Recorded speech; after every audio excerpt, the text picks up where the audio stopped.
Boa noite, deixa aqui eu colocar aqui o nosso tema de hoje. Boa noite, estamos começando mais um Dalete Convida essa noite. Para você que não me conhece, eu sou Felipe Lisonjeado, um dos diretores do Dalete, e a gente está recebendo hoje uma pessoa muito especial, o escritor e jornalista Ricardo Ismael. Você que está assistindo a live agora, minha mãe está assistindo, né? Um bocado de gente aí assistindo. Você que está assistindo a live agora, tem a opção de mandar a live para outras pessoas pelo aviãozinho. Agora são 8h03 no horário de Brasília. A gente vai aqui cronometrando o tempo. O nosso convidado já está aí, tá ok. E agora eu vou convidá-lo. Ricardo Ismael.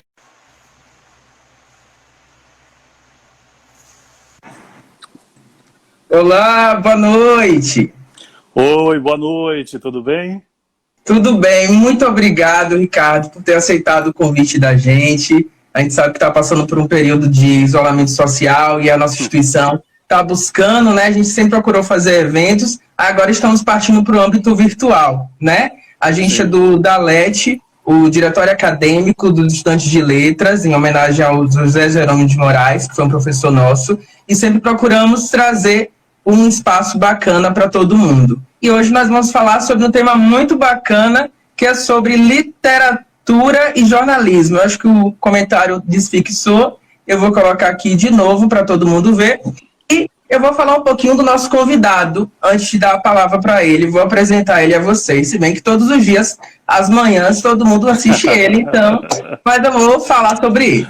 Ricardo Ismael, ele é jornalista e escritor. Nasceu em Serrinha, cidade do semiárido baiano, e é o 7º filho do marceneiro Antônio e da dona de casa Júlia. Em 1997, entrou para a primeira faculdade, que foi lá, na UFES, a licenciatura em História, da nossa Universidade Estadual de Feira de Santana. Em 1919, e foi cursar sua segunda faculdade, Comunicação Social, com habilitação em jornalismo na UESB, Universidade Estadual do Sudoeste da Bahia. Uma das 5 em Vitória da Conquista. Em 2001, começou a trabalhar na TV Sudoeste, uma das 5 emissoras da Rede Bahia de televisão, no interior da Bahia. Foi estagiário de produção, editor, repórter e apresentador. Em 2005, já graduado, foi convidado pela direção do jornalismo da Rede Bahia de televisão para transferir-se para Salvador, onde atua desde então na TV Bahia. Em 2010, foi promovido a apresentador titular do Jornal da Manhã, além de repórter especial. Em 2007, lançou seu primeiro livro de contos, O Curioso Destino de Rita Quebra-Cama, com 7 histórias ficcionais sobre o sertão nordestino e muitas outras histórias adentro. Fez especialização lato sensu em roteiros para TV, cinema e vídeo, na época, Faculdade Jorge Amado. E também ele atua como mestre de cerimônias. Seja muito bem-vindo e mais uma vez obrigado. Obrigado aí pelo resumo do meu currículo. Gostei. Então, quando a gente fez o convite, a gente pensou muito sobre isso, porque um dos nossos primeiros ciclos a gente recebeu uma jornalista daqui da nossa cidade, a Rose Leal, e a gente havia discutido sobre o jornalismo em tempos de coronavírus. Só que nós sabemos que tem muitos escritores que são escritores e jornalistas, e temos um perto de nós, que é você, que inclusive é prata da nossa universidade, lá em 97. Minha primeira pergunta é sobre o início. Você nasceu em Serrinha, os seus pais, Antônio, e a sua mãe, a dona de casa, Júlia, ainda pequeno, numa venda que a sua mãe possui, você costumava ouvir histórias, causos sobre o sertão e a gente sertaneja. Exatamente nessa época, na pesquisa, a gente descobriu que você descobriu a vocação para contar histórias. Poderia falar para a gente, Ricardo, quais foram as suas primeiras leituras e quais foram as suas primeiras leituras? Olha, eu comecei a ler muito cedo, né? Eu era um moleque muito tímido, então eu encontrei nos livros e na leitura uma forma de preenchimento, uma companhia.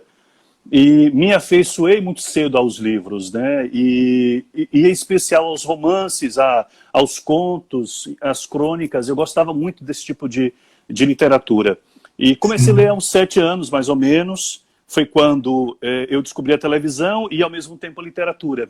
À época, a televisão reprisava a novela Escrava Isaura, que é inspirada num romance do Bernardo Guimarães. Isso. E eu, ainda muito novo, eu vi a novela, me lembro muito bem disso, e encontrei o livro na casa de uma tia. Então, em paralelo, eu vi a novela em paralelo, li a história, e aí entendi logo cedo que esse encantamento do livro, esse encantamento da leitura, ainda que o audiovisual seja muito bacana também, mas há uma coisa que o livro traz, que é uma riqueza de detalhes, de nuances e de narrativas, que isso me encantou muito cedo.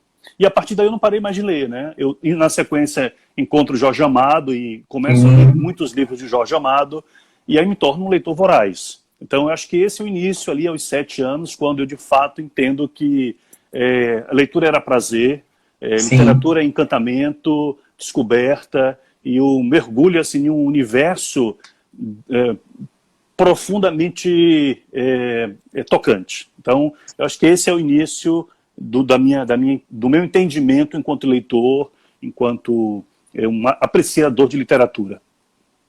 Naquela idade já construía algumas histórias na mente, escrevendo?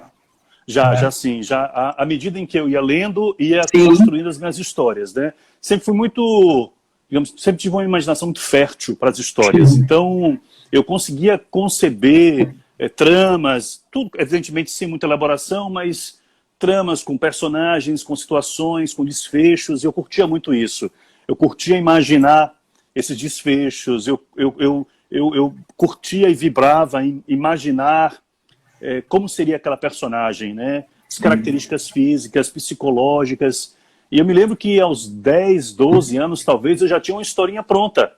Uma historinha assim, com início, meio e fim, tudo. Até guardei durante um certo tempo, depois acabei me desfazendo. Mas já era ali o princípio de um interesse maior por essa literatura, sabe? Tudo isso que foi surgindo em mim, foi me despertando com essas riquezas todas, e eu tinha a necessidade de também escrever.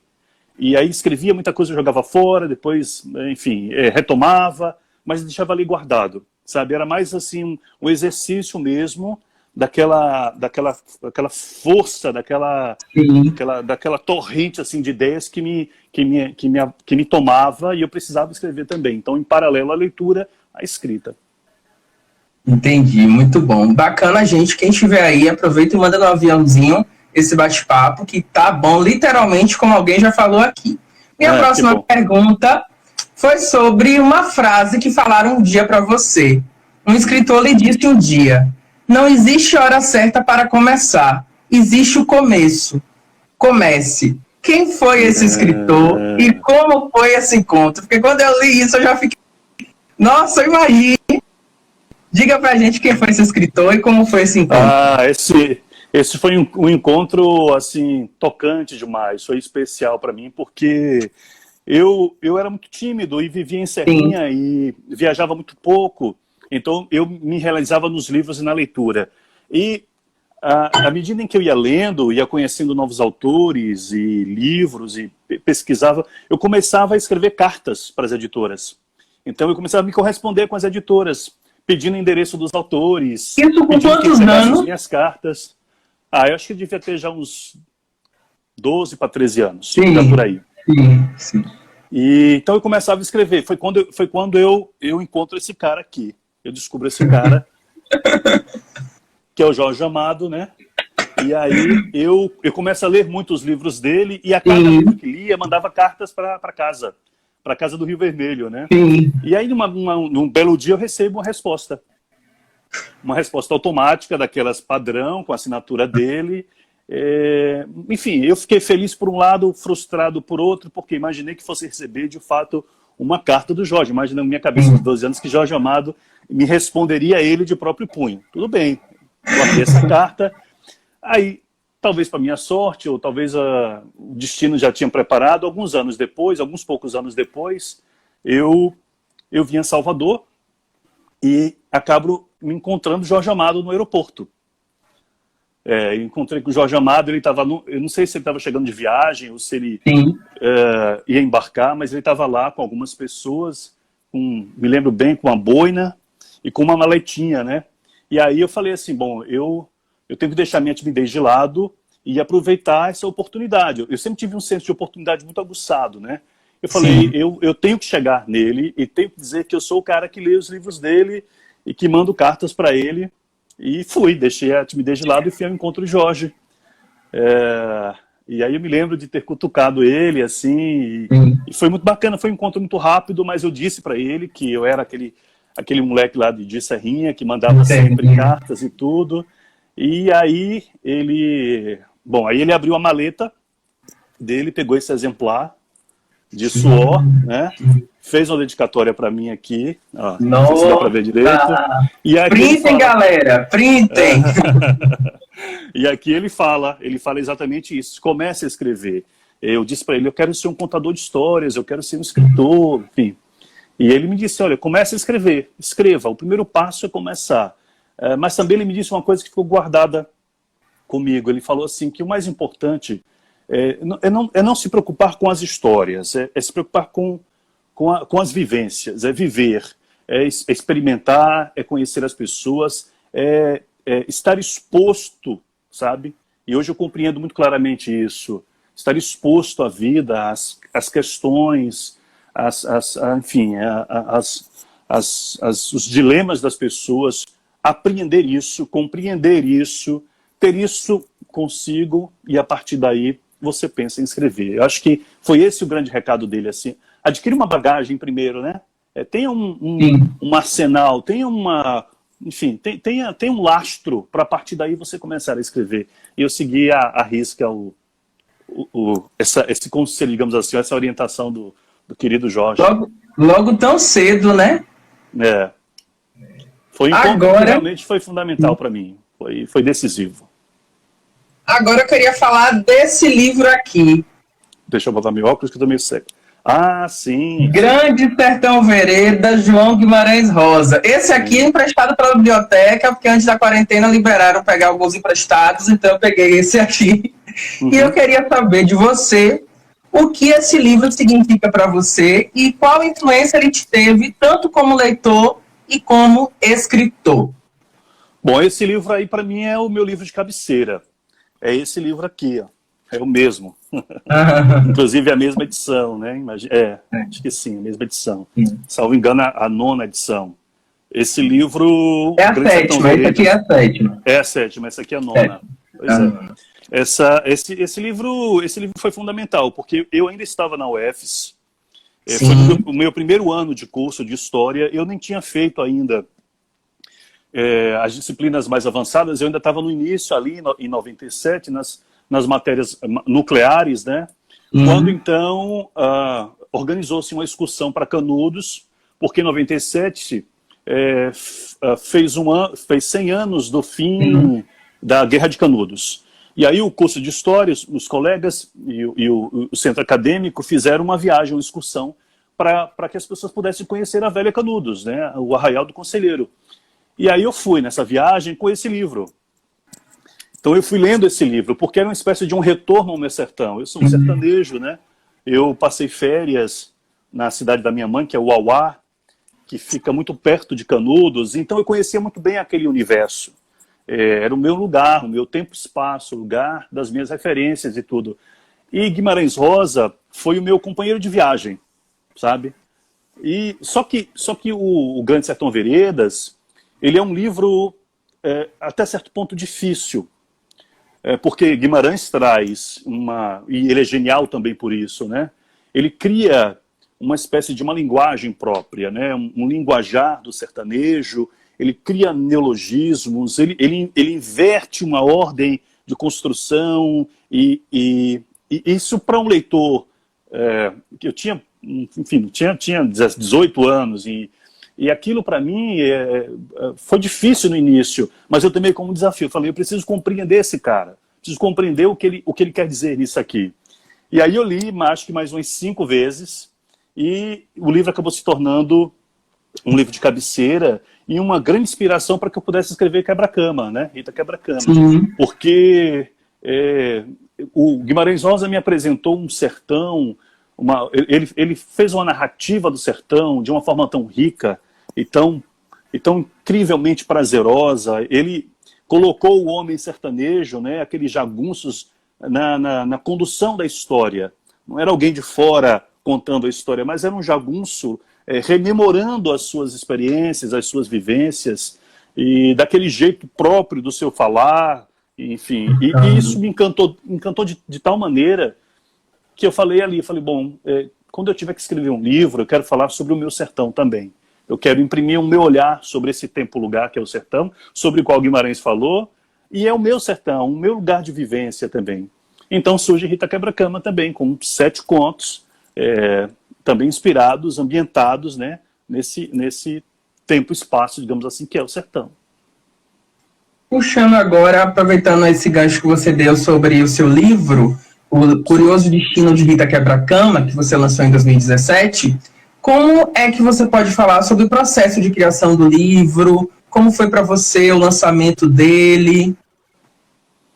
Olha, o livro, bom, o processo de criação, eu imagino que como talvez seja todo o processo de todo autor, ou pelo menos da maioria deles, foi um processo muito intuitivo, né, e muito rápido, né, num certo aspecto, porque eu escrevi as 7 histórias em 40 a 45 dias, mas foi muito intuitivo, porque como eu já tinha todas essas vivências, essa bagagem de leitura, como eu já tinha...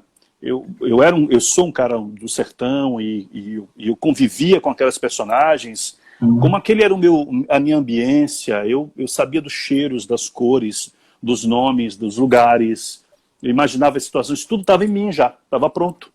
Então o meu exercício de fato foi sentar diante de um computador e botar essas histórias para fora. Por isso que eu digo que ele foi até certo ponto rápido, em 45 dias, porque estava tudo pronto em mim, né? Eu me sentia pronto naquele momento em escrever aquelas histórias. O que demorou mais e o que demandou mais tempo foi exatamente esse processo de revisão, reescrita, modificação, conversas com a editora, com outros autores, sugestões, leituras também. Eu fiz uma pesquisa muito grande, porque alguns contos, embora sejam todos de ficção, alguns contos eles remetem a um momento específico, um momento histórico específico, determinada conjuntura histórica. Então eu fui em busca disso para ambientar determinadas passagens, né? Não é que os contos se debruçam sobre isso, não. São histórias de ficção, mas que há alguns elementos de determinados momentos históricos, e aí eu situo, e aí eu fiz essa pesquisa. Esse processo foi mais demorado, a impressão do livro, até o lançamento, tudo isso mais demorado, mas a escrita em si, o processo de construção e de reflexão, isso foi rápido, 45 dias ele estava pronto. Entendo. Ricardo, você iniciou na UFES, né, fazendo a licenciatura em História, e logo depois, em 1999, você seguiu, enveredou pelo caminho da comunicação. Como é que o jornalismo ele entrou na sua vida? Inclusive, já temos uma outra pergunta aqui, que já mandaram para a gente desde cedo, uma fã sua, que tem a ver sobre isso também. Como é que o jornalismo entrou? Então, sim. Bom, como eu te falei, eu já sabia desde muito cedo que eu queria contar histórias. Que a minha onda, a minha praia era contar histórias. Eu me sentia um escrevedor, sabe? Um narrador. Eu sempre gostei das narrativas. E sempre tive um apreço muito grande pelas narrativas de ficção. E aí eu entendia na minha cabeça lá, né, de adolescente e tal, que eu precisava aprender a escrever. Eu precisava ter ferramentas para aprender a escrever as minhas histórias de ficção. Mas não existia, como não existe, faculdade de formação de escritor, né? Falei, bom, eu preciso encontrar alguma faculdade que me dê técnica da produção da escrita, né? Sim. E eu sempre gostei muito de televisão, muito de ler, lia muitos jornais também. Falei, bom, então essa faculdade é a faculdade de comunicação. A faculdade de comunicação vai me dar esse instrumental. Bom, e aí eu saio de história e vou fazer jornalismo, tendo isso como objetivo, né? Me aperfeiçoar, elaborar esse texto para produzir ficção. Aí eu vou fazer comunicação lá em Vitória da Conquista, na UESB, depois da UFES, e aí eu me encanto também pelo jornalismo. E eu me encanto, assim, me apaixono profundamente por esse ofício, e aí eu vou entender que é um outro tipo de texto, né? É um texto bem diferente do literário, embora, digamos, os dois campos lidem com a palavra, né? Então a gente exercita essa dupla militância da palavra, né? Seja no jornalismo, no texto mais objetivo, mais curto, mais direto, numa linguagem mais acessível, seja na literatura, através da subjetividade, do encantamento, da poesia, sabe? Num outro discurso, num outro tipo de lógica discursiva. Então, o jornalismo vem para isso, vem para me dar esses elementos, e de fato a faculdade me deu essa possibilidade de exercitar o texto, compreendendo as diferenças, né, as suas especificidades, mas de fato eu aprendi a escrever, entendi as diferenças, entendi o que é um texto jornalístico, de uma produção literária, tanto que em determinados momentos da escrita de Rita Quebra-Cama, eu tinha que parar para refletir, falar, opa, quem está falando aqui é o jornalista e não o escritor. O meu momento aqui é outro, né? A persona nesse momento é outra. Então, surge assim o jornalismo. Surge dessa maneira. É o meu ofício, é o meu ganha-pão, é aquilo né, que enfim, é o que eu gosto de fazer, é o que me dá muitas alegrias também, em paralelo à literatura. Sim.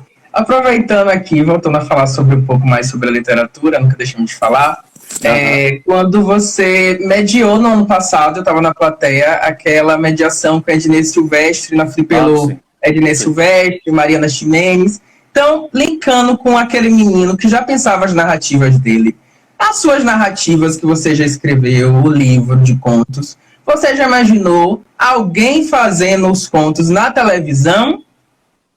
Você fala numa adaptação para o audiovisual. Isso, numa adaptação. Por exemplo, o Ednei Silvestre estava lá cara a cara com a Mariana Ximenes, que interpretou a Dalgisa, né, que foi do livro dele. Então, você, que já desde pequeno tinha mente fértil, já imaginou a sua obra na televisão? Pensou em alguém fazendo um determinado personagem?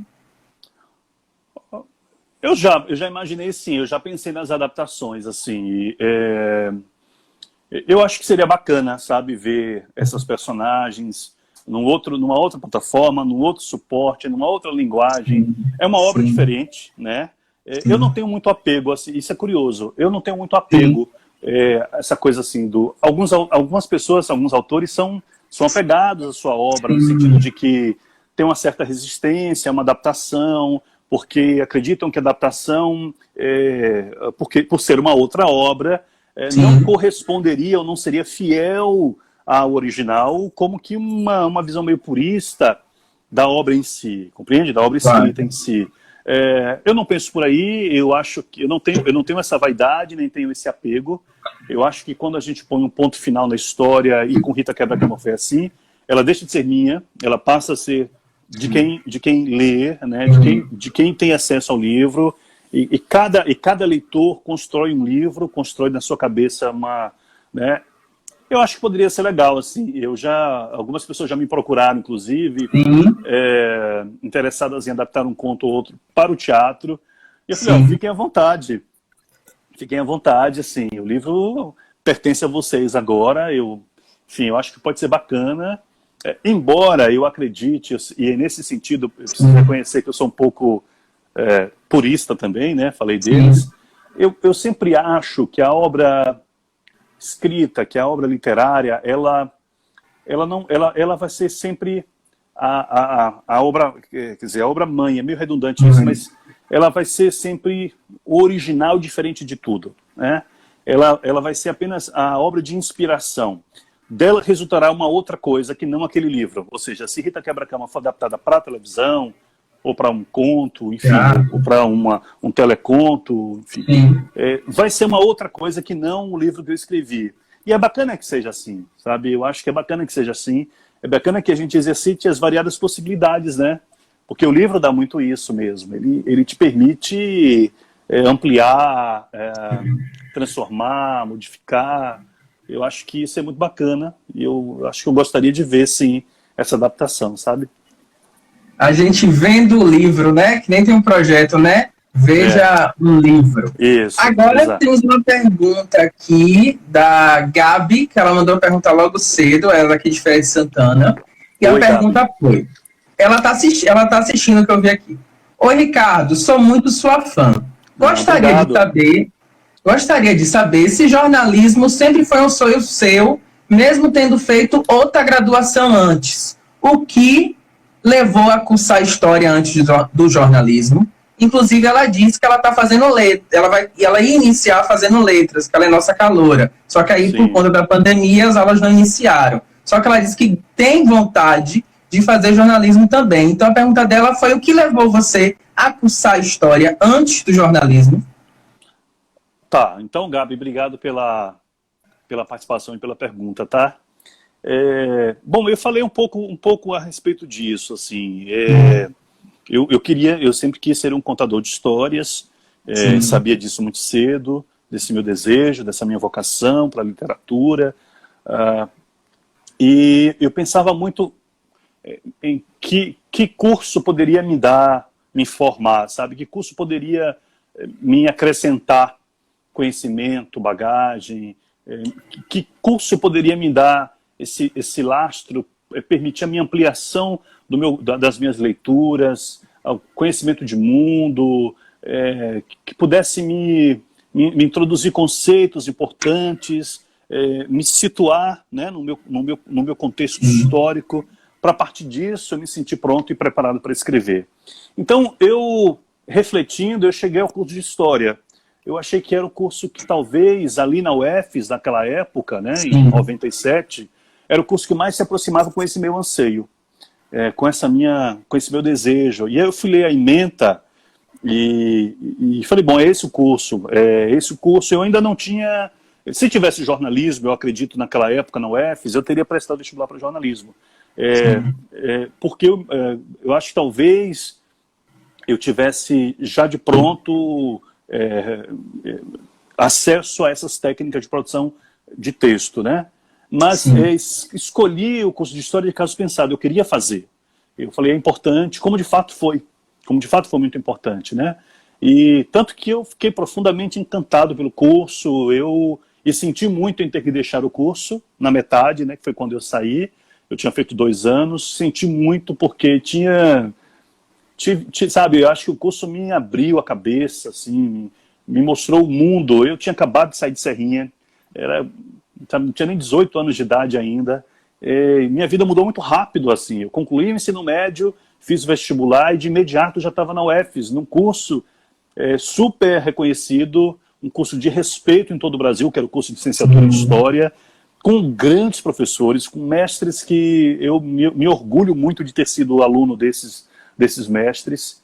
E aí, enfim, aí eu acho que eu me encontrei nesse curso de História, ele me deu a ideia do que eu precisava de mundo, de conjuntura, enfim, eu pude compreender as questões macro, e ele me preparou para essa minha segunda faculdade, que foi de jornalismo, né? O jornalismo vem com esse desejo de me dar a técnica da escrita e acaba se tornando, então, a minha profissão, o meu ofício, o meu ganha-pão. Eu me encanto também por esta área.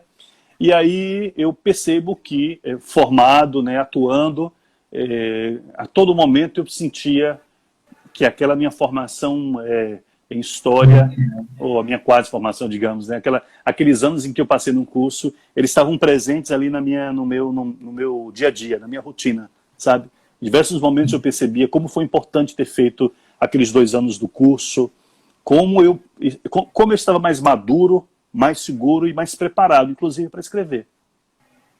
Verdade. Ricardo, a próxima pergunta, você até falou um pouco, quando você estava escrevendo o livro, você tinha hora que tinha que parar e dizer, aqui é o escritor, não é o jornalista. Mas o que o jornalista levou para o que o jornalista levou para o Ricardo escritor? Bom, essa é uma pergunta interessante. Eu reflito muito sobre isso. O que é que o jornalismo ele acrescenta, o que é que ele agrega nesse meu ofício, na minha seara, né, digamos assim, da escrita. Eu acho que o fundamental de tudo é o olhar sobre o meu tempo, o olhar sobre as questões do meu tempo, sabe? Olhar de observação sobre as pessoas, sobre as coisas, sobre as questões do momento, e ter este olhar sobre tudo, porque eu acho que essa capacidade de observação ela é fundamental para quem se pretende escritor, sabe? Observar as pessoas e estar exposto às coisas, sabe?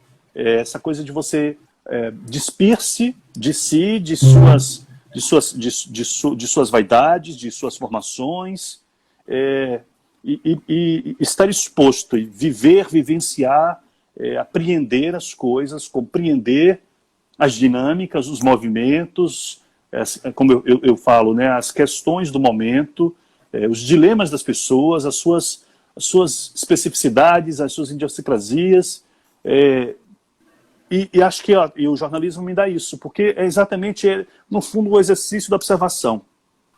Sabe a coisa do lugar do observador que vai para a rua em busca de um fato, observa aquilo, apreende aquilo, depois reporta. É mais ou menos isso, essa compreensão da importância da observação das pessoas e das coisas e do tempo que a gente vive. Então, eu quando vou para a rua, nas minhas matérias, enfim, ou mesmo no estúdio, chamando uma reportagem ou outra, eu sempre tenho esse olhar sobre o outro, o humano, e sempre penso, bom, o que é que de material humano isso vai me dar, que vai me render, ou que vai me acrescentar na minha escrita, sabe? Eu penso sempre isso assim, porque eu sempre acho que todas as histórias, que todas as pessoas têm algo que merece ser contado, sabe? Eu acho que tem sempre alguma coisa que merece ser contado. Então eu sempre parto desse princípio básico de observar e no exercício da observação trazer isso para mim, para minha vida e em algum momento, quem sabe, no exercício da escrita tornar isso também ficção, por que não, né? Então eu acho que essa coisa da observação é o grande saque assim que eu tenho do meu ofício como jornalista. E uma fã sua escreveu aqui, e a gente sente isso aqui do outro lado da telinha. É tão bacana, né? Legal. Como é o nome dela? Deixa eu pegar aqui, Ricardo. Arlete. Arlete, obrigado, hein? Muitas pessoas, outras também falaram que você ficou bonito de óculos, foi ela também. Ela disse sempre mesmo elogio. É porque assim, eu uso lente de contato, né? E aí, sem lente, eu não enxergo nada, nem um palmo na minha frente. Então, como a letra é pequenininha e meu óculos para perto, aí eu tenho que fazer tirar para conseguir enxergar quem que está mandando mensagem aí. Mensagem. Ricardo, você estava falando aí sobre o jornalismo, agora aproveitando, essa semana, né, você está de folga, né, por conta do revezamento que está acontecendo na TV Bahia, né, uma semana um apresenta, outra semana outro. Como está sendo para você a gente falando sobre a pandemia, o que isso tem influenciado na sua escrita? Porque, além de você estar passando por tudo isso igual todo mundo, você tem que levar a notícia, né? Tem que buscar a notícia, tem que transmitir a notícia para a gente, até em mais de um jornal, às vezes. Então, como é que está sendo para você, quando você vai parar para escrever, o que isso está te influenciando esse tempo? Olha, assim, bom, a gente trabalha num esquema de revezamento, então a cada semana os apresentadores se revezam nos telejornais e eu estou na semana de isolamento total em casa. Então eu aproveito esse tempo para ler, né, primeiramente ler muito e também praticar, né, o texto. Como eu estou na fase de finalização do romance, então eu estou muito trabalhando nos detalhes agora, né? Estou burilando algumas coisas, eu estou mexendo aqui e acolá nessa questão do romance.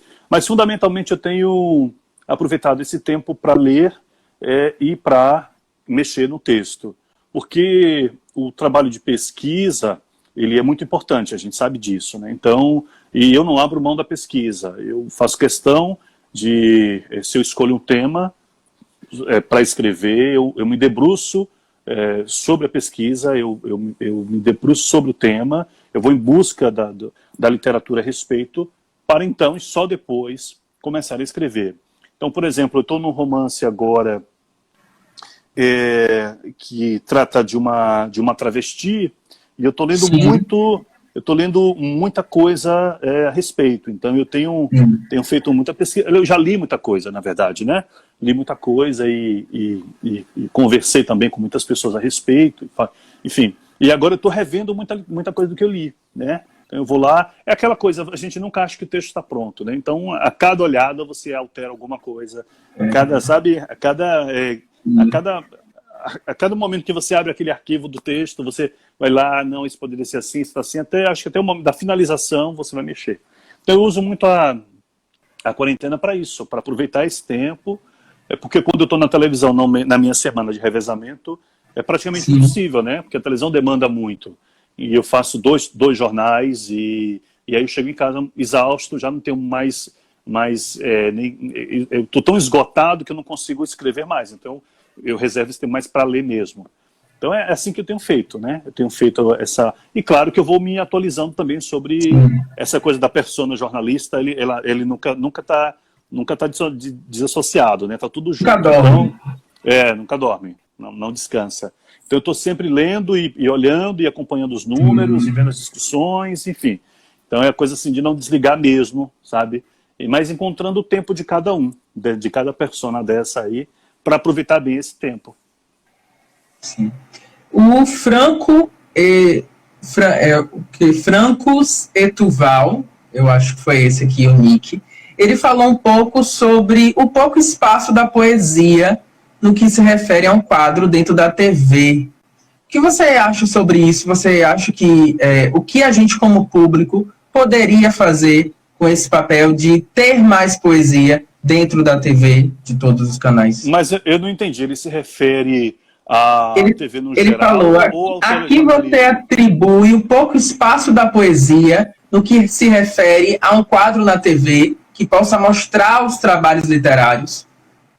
Pô, eu adoraria que existisse esse quadro. Sim. Eu acho que seria bem legal mesmo, bem importante. Assim. Nós temos alguns programas na grade que permitem perfeitamente esse tipo de abordagem, né? Nós temos o Conexão, nós temos o Mosaico. São programas que dedicam muito espaço à cultura e ao entretenimento, né? No jornalismo diário, nesse fluxo louco de notícias que a gente tem, né? O que a gente chama de factual, do dia a dia, da pandemia, disso, daquilo, enfim, não tem muito tempo, né? Infelizmente não tem muito tempo. Mas eu acho que é uma provocação interessante, assim. Talvez um quadro em que você pudesse abrir espaço, né, para os nossos poetas, e, enfim, para que elas e eles possam, enfim, mostrar o seu texto, as suas poesias, e até dessa maneira, acho que até estimular também essa produção, né? Que a gente tem muita gente boa fazendo poesia, fazendo, enfim, literatura de modo geral, prosa também. E eu acho que é preciso, de fato, que a gente tenha mais visibilidade, né? Que a gente possa mostrar isso e mostrando isso, estimular as pessoas a escreverem também, porque há tantas pessoas que querem, né? E precisam só de um estímulo, né? De de algo que lhes motive a, de fato, escrever. Mas é uma boa sugestão. Uma boa sugestão. Temos aqui mais uma pergunta do FR Sena. Ricardo, boa noite. Saudações literárias. Fale um pouco sobre a editora Mojubá e a importância das editoras independentes no cenário brasileiro, principalmente ao publicar escritores à margem. Tá, como é o nome da pessoa? Ele colocou aqui no nick FR Sena. Não está dando para saber o nome real. Então, Sena, obrigado aí pela sua pergunta. Mojubá é um projeto meu com Regina, que é uma colega jornalista de São Paulo. Regina também está começando agora a escrever, e nós fizemos alguns cursos em São Paulo na época. Nós nos conhecemos em São Paulo na época do lançamento, na época em que eu estava buscando editoras para lançar Rita Quebra-Cama, eu fiz alguns cursos na Câmara Brasileira do Livro, através da Escola do Livro, e aí eu conheci algumas pessoas e a gente decidiu criar um projeto de um selo editorial, e a gente foi amadurecendo isso desde 2016, e agora em 2020, 2019, nós decidimos então tocar esse projeto. Aí criamos essa empresa, que é um selo editorial, ainda ela existe só no virtual, no campo virtual, que se chama Editora Mojubá. A ideia é que a gente comece a partir agora desse ano e do próximo ano, porque esse ano, com essa pandemia, a gente não sabe como é que as coisas vão se desenrolar, mas a ideia é que a gente comece então a publicar textos de autores nossos, autores baianos, autores nordestinos, como disse Sena, autores à margem, porque é um mercado, a gente sabe, muito difícil, né? Um mercado, acessar esse mercado editorial brasileiro é muito complicado, sobretudo no contexto em que a gente tem crise em cima de crise, em que as pessoas acabam deixando de comprar livros, e as editoras precisam vender livros para existir, né? Para se sustentar.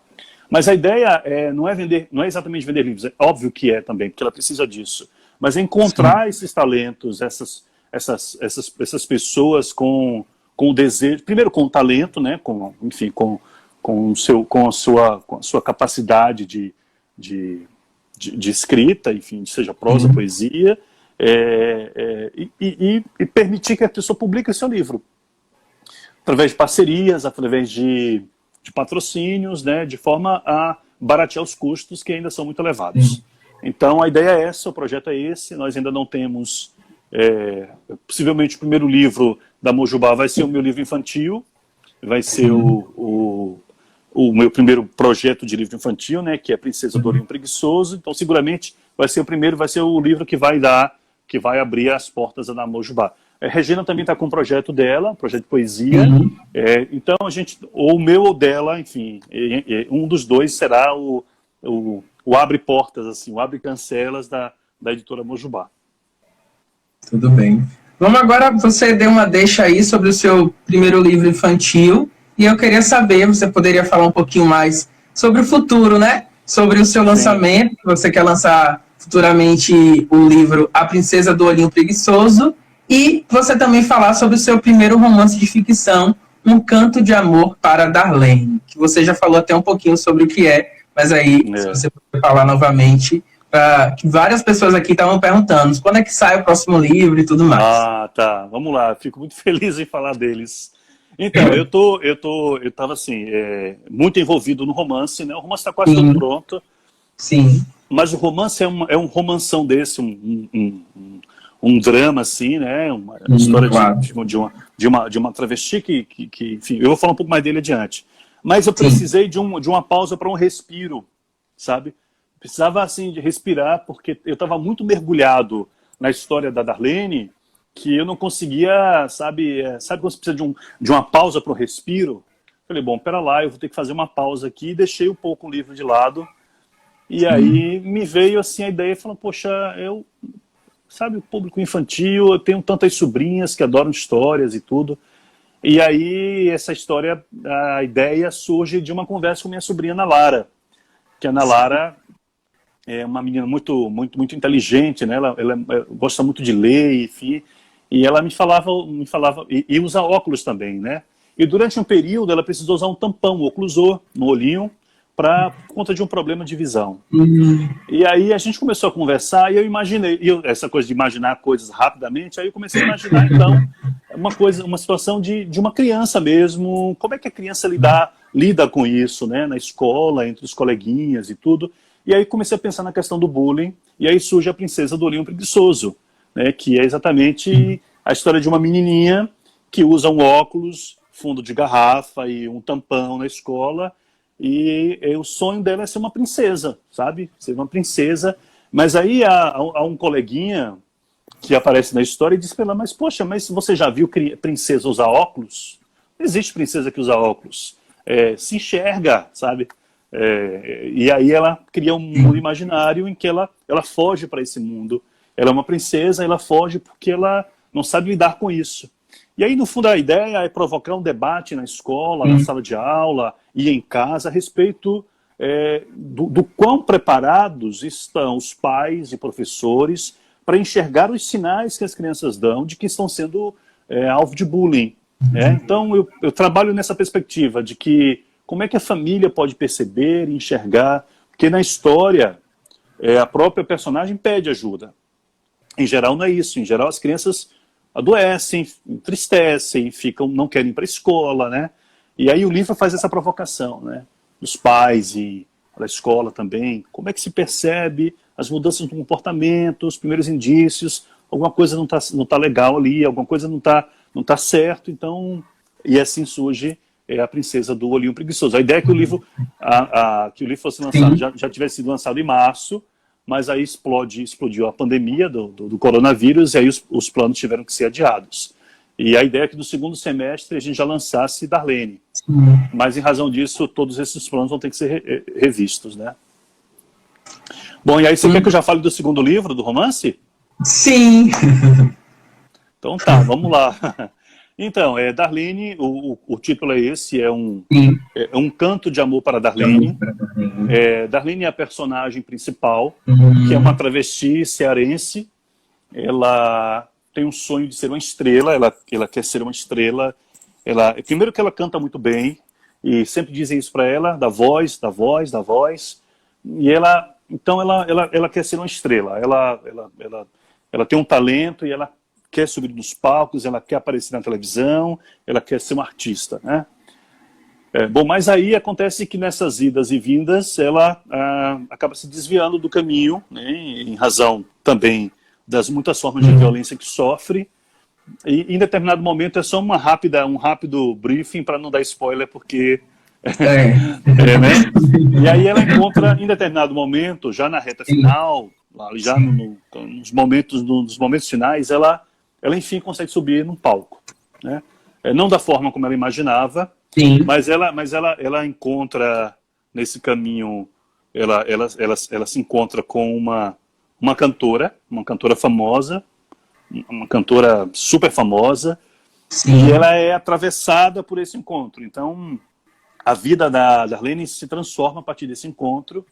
E agora a história não tem exatamente o final que a gente imagina, porque eu pensei muito em trazer para o livro um pouco dessa vivência das travestis num país que mais mata LGBTs do mundo, né, que é o Brasil. Então a Darlene é um pouco inspirada na Dandara. Dandara, todo mundo lembra, foi brutalmente assassinada lá no Ceará em 2017, e o caso viralizou nos vídeos, nas imagens, circularam nas redes sociais, e a Darlene que eu criei era um pouco inspirada na Dandara. Então tem muito da Dandara, embora não seja um livro, embora não seja sobre a Dandara, não é um romance biográfico, não é nada disso, mas tem um pouco dela ali, e é esse, em linhas gerais, o grande mote do livro, né? E eu quis buscar exatamente essa dimensão humana, dar essa humanidade a essa artista travesti que infelizmente não consegue, enfim, as coisas não caminham como ela projetou, mas que tem um momento dela, tem um momento de estrela, né? Aquilo que ela quis de fato acontece de uma forma diferente, mas acontece, e esse é o grande, digamos assim, digamos, um resumo geral. Sim, sem dar spoiler, que quase está entregando aí. Já vou falando demais, é que ele acaba dando spoiler. Eu me intervi, cara. O Ítalo perguntou se você tem projetos para escrever peças de teatro. Não tenho vocação para dramaturgia, acho muito legal, mas não tenho minha coisa é... Dramaturgia tem um pouco de uma técnica muito específica, né? E o meu negócio é a ficção mesmo, sabe? São os romances, são os contos, essa é a minha parada, assim, essa coisa de viajar na imaginação, papel. deixar que a coisa, sabe? Mas não tenho talento para dramaturgia, não. Sim. Já estamos quase acabando, e a Arlete teve uma pergunta. Felipe, pergunte a Ricardo se ele já pensou em escrever um livro sobre as mudanças da nossa vida durante e depois da pandemia. Vinícius? Não, Arlete, de novo. Arlete. Então, só se fosse na ficção, né? Teria que romancear essa história aí, sabe? Precisaria criar uma ficção, imaginar alguma coisa de ficção para trazer o assunto pandemia para dentro do texto. Mas, assim, escrever a pandemia sobre ela e, enfim, do ponto de vista apenas das informações do que é a doença, dos números e tudo, não. Eu tenho que ter, para mim, tem que ter essa coisa da ficção, sabe? Da ficção. A ficção tem que estar no meio, é o que move é a ficção. Então, de repente, quem sabe, talvez... Mas eu tenho outros projetos aí. Tinha um outro romance já, que tinha sido encomendado por uma editora, mas eu parei para escrever Darlene. Né? Darlene estava tão dentro de mim assim que eu parei esse outro projeto, e esse era um romance um tanto quanto histórico. Esse se passava aqui em Nazaré, né? Era uma história que se passava entre Nazaré e Jequié, percorrendo o caminho da linha de trem, né? da Estrada Férrea Nazaré, que foi muito importante para aquela região. Cheguei a pesquisar, viajei, fiz levantamentos, mas parei o projeto porque eu queria escrever Darlene, porque Darlene era a minha prioridade. Mas aí eu penso talvez em retomar esse romance, né, que foi um romance não exatamente encomendado, mas foi uma provocação de uma editora. Está parado, mas quem sabe eu volto. E tem outras coisas aí. De repente a pandemia lá pela frente vem aí com alguma coisa também, quem sabe. Antes das nossas considerações finais, eu fiquei com uma curiosidade. Você falou, né, que uma o que te inspirou também a escrever A Princesa do Olhinho Preguiçoso foi a sua sobrinha. Quando você contou para ela sobre o livro, qual foi a opinião dela, o sentimento que ela esboçou? Então, nós escrevemos um pouco juntos, né? Ela veio aqui para casa e eu quis isso, eu quis que ela participasse, e a gente sentou aqui no sofá e eu perguntava, e aí, você acha o quê? Ela tem 10 anos. Como é que pode ser? Ela falava e tudo.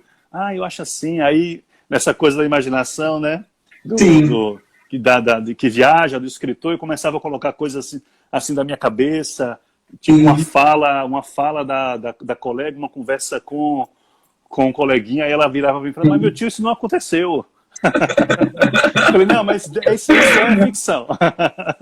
Isso é ficção. Mas então, ela participou um pouco da história, dando algumas ideias, assim, tudo. E o livro vai ser, evidentemente, em homenagem a ela e a outras crianças também.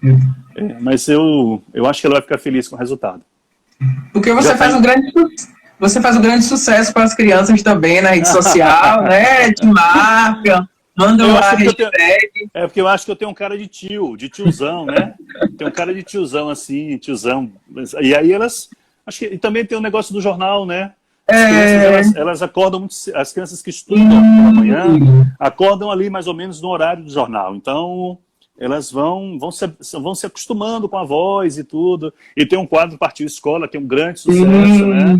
É uma coisa impressionante,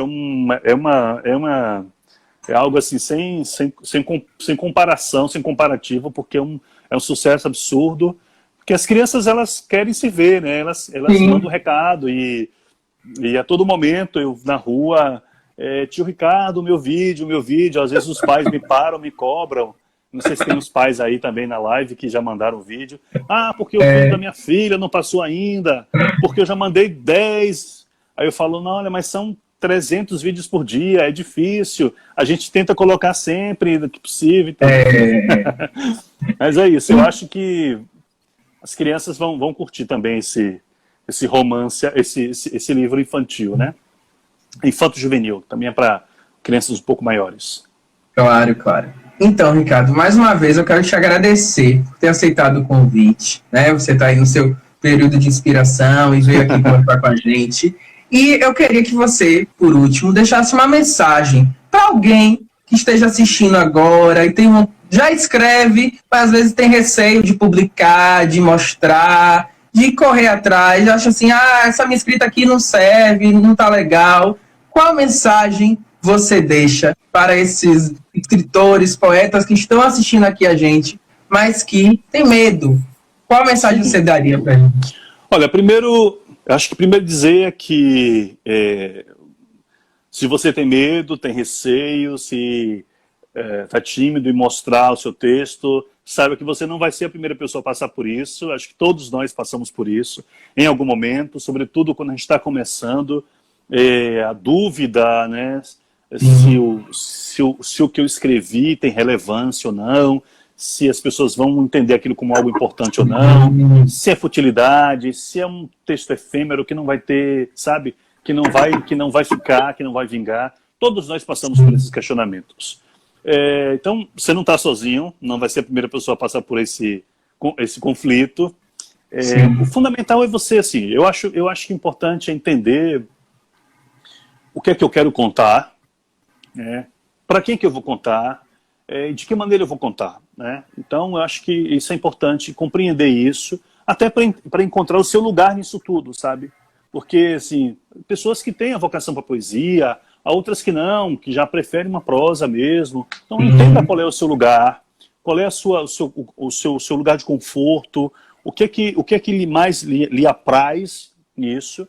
Entendendo isso, entendendo o que você quer contar, comece a escrever. Comece a escrever e deixa de lado essa timidez e a vergonha e procura as pessoas mesmo, incomoda, vai atrás. Eu fiz muito isso, assim, sabe? Procura, mostra o texto, aquilo que eu disse mais cedo, exponha-se, a gente precisa se expor. A gente precisa se despir, né, das nossas vaidades, dos nossos milindres, e despidos disso, botar o pé no chão e ir atrás. Eu sei que é difícil, comigo foi difícil, como é para todo mundo, ou para a maioria das pessoas começar. Você tem aquilo que nós já falamos também, a dificuldade no acesso às editoras, mas existem, felizmente, outras editoras com outras propostas, sabe, mais abertas, que aceitam modelos de edição diferenciados, com coparticipação, com uma coisa mais acessível, sabe? Possível de ser feito. Existem inúmeras. Hoje nós temos uma porta aberta que é o Instagram. O Instagram tem uma série de editoras, pequenas editoras com projetos bacanas. Eu fiz uma pesquisa com Regina para Mojubá e a gente encontrou uma série de editoras que topam parcerias, ou seja, hoje o cenário, ainda que do ponto de vista de venda de livros, nós tenhamos uma queda acentuada, por outro lado, nós temos uma abertura maior, um número maior de editoras que topam esses projetos, né? Tem coisas bacanas aqui em Salvador, tem literaturas periféricas, tem, enfim, uma série de editoras aí que facilitam esse acesso. Procure, mostre o texto, deixa a timidez de lado, esteja pronto para ouvir críticas. Eu ouvi muita crítica e acho que foi importante. Eu conversei com